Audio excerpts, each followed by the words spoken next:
प्रभु यीशु मसीह के नाम से सबको जय मसीह की। आज का वचन है उत्पत्ति के किताब उसका 13 अध्याय 6 वचन। इसलिए उस देश में उन दोनों के लिए पर्याप्त स्थान न था कि वे इकट्ठे रहें, क्योंकि उनके पास बहुत धन था, इसलिए वे इकट्ठे न रह सके। मेरे प्रियो, ये वचन जो है अब्राम जो परमेश्वर के दास उनके विषय में और उनके साथ जो उनके बांजा था, लूत नामक व्यक्ति, उनके विषय में कहा गया है। अब्राम जो है परमेश्वर ने जिस स्थान को छोड़कर दूसरे स्थान में रहने के लिए कहा, जो अपने पिता के स्थान को छोड़ने के लिए कहा, ठीक उसी तरह अपने परमेश्वर के बातों को मानकर छोड़ के अपने बांजा लूत को साथ में, अपने परिवार के साथ अपने बांजा लूत को भी साथ में लेकर आया। बाद में अकाल पड़ा, उसके बाद मिस्र देश में गया दोबारा, जहाँ पे वह पहले था, जहाँ पे परमेश्वर ने कहा वहाँ पे दोबारा वापस आया, कनान देश में वापस आया। परमेश्वर ने उनको कहा, तू जहाँ कहीं भी जाएगा वो सारा देश तुम्हें दूंगा। जिस तरह परमेश्वर ने वाचा दिया, आशीष का वाचा दिया, वह आशीष उन्हें दिया। यहाँ पर हम देखते हैं कि अब्राम और लूत दोनों के पास अलग अलग धन था। अब्राम के लिए अलग धन था। उस ज़माने में धन में, प्रॉपर्टी में क्या क्या होता है, एक तो ज़मीन होता है, दूसरा गाय बैल भेड़ बकरी, ये सब होता है। उस ज़माने में यही धन था। आजकल जो है बंगला गाड़ी इस तरह की प्रॉपर्टी होता है। उस ज़माने में अब्राम धनाढ्य व्यक्ति था, क्योंकि परमेश्वर के बात को मानकर अपने जगह को छोड़कर आया। परमेश्वर ने उन्हें बहुतायत से आशीष दिया। उन्हें ही नहीं बल्कि उनके साथ जो लूत था, लूत भी धर्मी व्यक्ति था, लेकिन वो दोनों एक साथ रहना परमेश्वर की इच्छा नहीं था, मर्जी नहीं था, फिर भी साथ में रह रहे थे।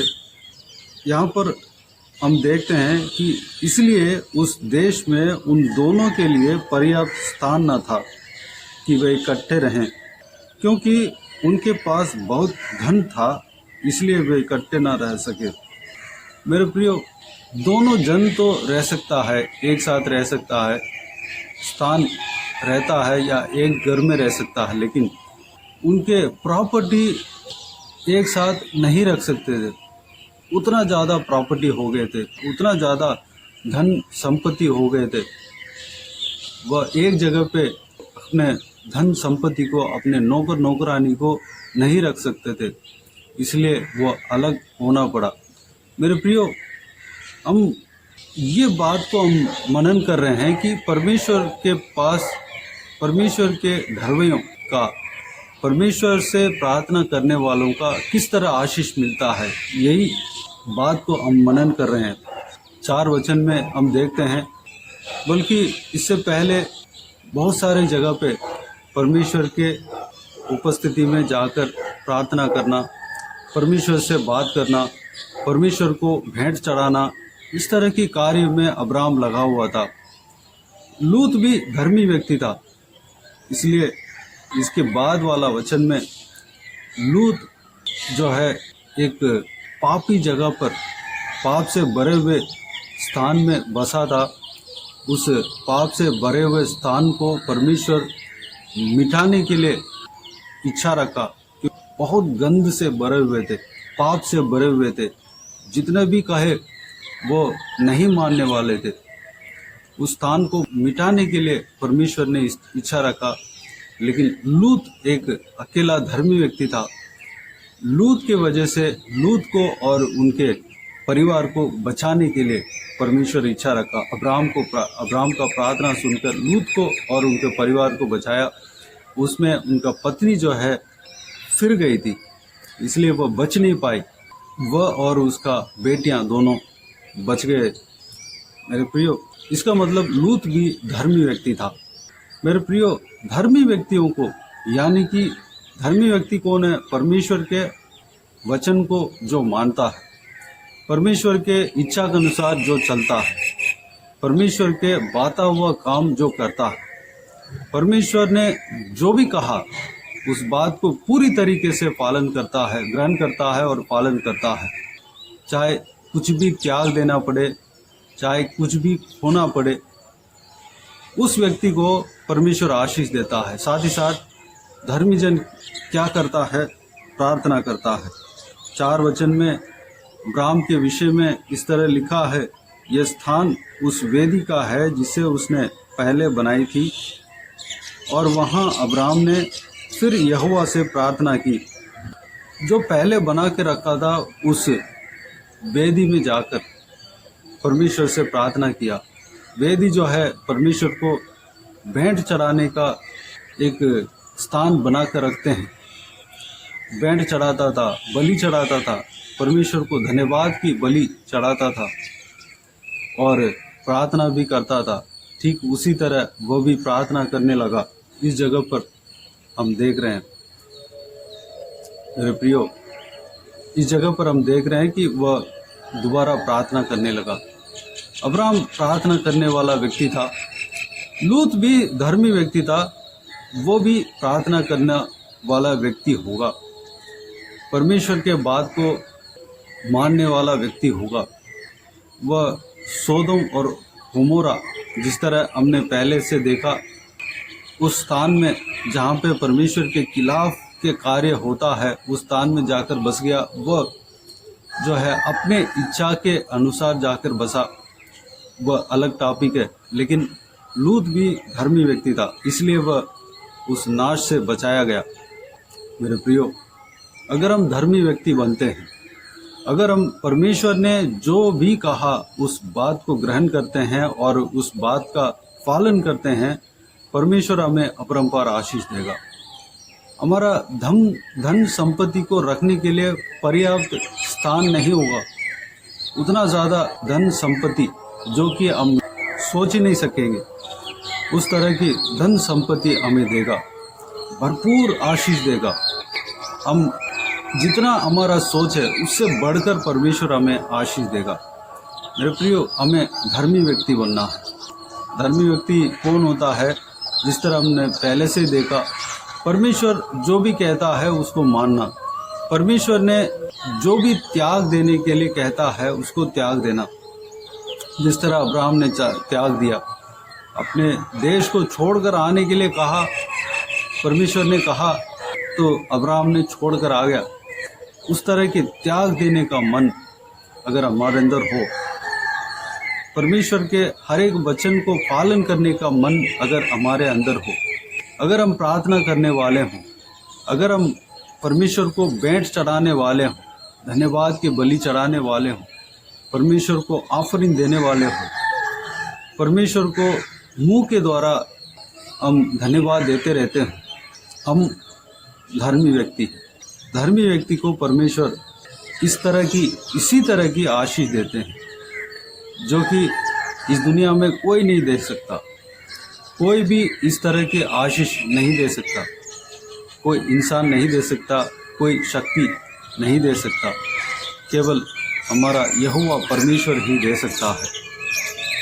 मेरे प्रियो, प्रभु यीशु मसीह के ऊपर विश्वास रखें, प्रभु यीशु मसीह के पीछे चलें।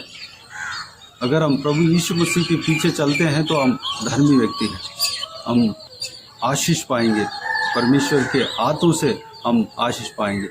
परमेश्वर जो भी आशीष देता है वह आशीष स्थिर रहता है, उस आशीष को कोई छीन नहीं पाएगा, उस आशीष को कोई ले नहीं पाएगा।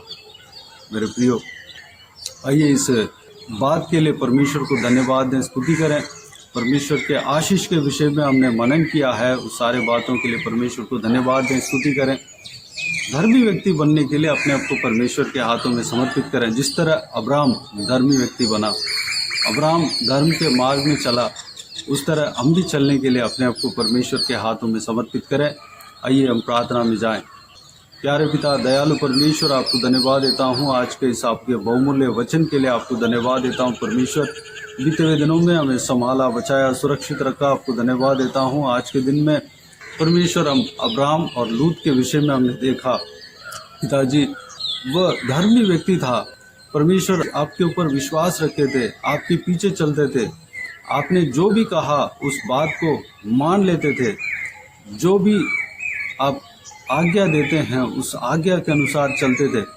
इसलिए उन्हें अपरंपार आशीष दिया, इतना आशीष दिया कि उनका धन संपत्ति रखने के लिए पर्याप्त स्थान न था। इस तरह के हम आपके वचन में देखते हैं परमेश्वर।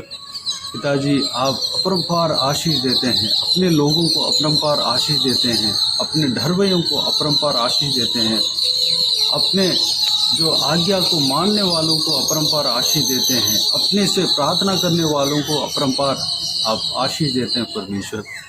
पिताजी, हम आपके ऊपर विश्वास रखने पाएँ, आपसे हम डरने पाएँ, गिड़गिड़ाहट के साथ आपके उपस्थिति में आने पाएँ, आपने जो भी कहा उस आज्ञा को हम पालन करने पाएँ, जो भी आपने व्यवस्था आज्ञा हमारे लिए दिया उस आज्ञा को हम मान लेने पाएँ, पालन करने ले पाएँ।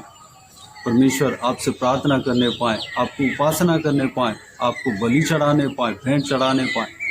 परमेश्वर, धर्म के मार्ग में हम चलने पाएँ। धर्म के मार्ग पवित्र बाइबल में लिखा हुआ है परमेश्वर। पिताजी, उस आपके बहुमूल्य वचन के अनुसार हम चलने पाएँ। पिता, अनुग्रह देना, सारा व्यूअर्स को इसी तरह आशीष देना, किसी को भी कोई भी कमी घटी ना होने देना, भरपूर आशीष देना। कोई भी जन बीमार हो उनको आपके हाथों में सौंपते हैं, उन्हें छूना, चंगा करना, प्रभु यीशु मसीह के नाम से चंगा होने पाएँ। अगर किसी को दुख हो, तकलीफ हो, सारा दुख तकलीफ को दूर करना, परेशानी को दूर करना, आंसू को पोंछना। जो भी जन जो कुछ भी कमी महसूस कर रहे हैं, सारा कमियों को दूर करना परमेश्वर। चाहे शारीरिक दिशा में कमी हो, आत्मिक दिशा में कमी हो, धन की दिशा में कमी हो, चाहे फाइनेंशियली कमी महसूस कर रहे हो, परमेश्वर सारा कमियों को दूर करना, भरपूर करना। धन्यवाद देता हूँ परमेश्वर। फुल डेडिकेट होकर आपके पीछे चलने वाले बनने पाए, अनुग्रह देना पिता। इस राजा, आपको धन्यवाद देता हूँ। महिलाओं को आपके हाथ में सौंपते हैं, उन्हें सुरक्षित रखना, संभालना, बुराई से बचाना, दुष्ट मनुष्य से बचाना, दुष्ट लोगों से बचाना। बुजुर्ग व्यक्तियों को आपके हाथों में सौंपते हैं, उन्हें सुरक्षित रखना पिता। उनके संग रहना परमेश्वर, शरीर में बल ताकत देना परमेश्वर, स्टैमिना देना। बच्चों को आपके हाथों में सौंपते हैं, बच्चों को आशीष देना, सुरक्षित रखना, उनके जीवन में कार्य करना, पढ़ाई लिखाई में आशीष देना पिता। सभी को सुरक्षित रखना। आपके कलीसियाओं को आपके हाथों में सौंपते हैं परमेश्वर, कलीसियाओं को सुरक्षित रखना पिता। आशीष देना, बढ़ाना, सीमा को बढ़ाना परमेश्वर। धन्यवाद इस हालेलुया विशेष दिन में परमेश्वर, सबको आशीष देना, चलाना पिता। धन्यवाद। बाकी सारे बातों को आपके हाथों में सौंपते हैं। जो कोई भी जन जहाँ कहीं भी जाते आते हैं, उनके संग रहना, सुरक्षित रखना। आपके हाथ हमेशा हर एक के ऊपर बने रहने पाए परमेश्वर। जो बिजनेस के लिए जाते हैं, स्कूल के लिए जाते हैं, कॉलेज के लिए जाते हैं, नौकरी के लिए जाते हैं, जहाँ कहीं भी बाहर जाते हैं आते हैं या तो घर में रहते हैं, सभी के साथ आप बने रहना परमेश्वर। धन्यवाद। बाकी सारा दुआ प्रार्थना को सुना, ग्रहण किया, धन्यवाद देता हूँ। सारा दुआ प्रार्थना को प्रभु यीशु मसीह के नाम से मांगते हैं, सुना ग्रहण कर। आमीन आमीन। प्रभु यीशु मसीह के नाम से प्रभु यीशु मसीह का आशीष और अनुग्रह हम सभी के ऊपर बने रहे। आमीन आमीन। मेरे प्रियो, इस चैनल को सब्सक्राइब करें और शेयर करें। अगर किसी को भी प्रार्थना का विषय हो तो डिस्क्रिप्शन में दिए हुए नंबर पर कॉल करके प्रार्थना करा सकते हैं। हम आपके लिए प्रार्थना करेंगे। आप अपने व्यक्तिगत प्रार्थना में हमारे लिए प्रार्थना कीजिए, इस सेवकाई के लिए, इस सेवकाई का उन्नति के लिए, इस सेवकाई में जुड़े हुए हर एक जन के लिए, हर एक आत्मिक उन्नति के लिए, तरक्की के लिए, आत्मिक आशीष के लिए, संसारिक आशीष के लिए, पारिवारिक आशीष के लिए प्रार्थना करें। प्रभु यीशु आप सबको आशीष दे। इस सेवकाई के द्वारा परमेश्वर आपके जीवन में कार्य किया हो वो भी हमें बता सकते हैं, ताकि हम सब मिलकर परमेश्वर को धन्यवाद दे सके, महिमा कर सके। प्रभु यीशु आप सबको आशीष दे। आमीन आमीन।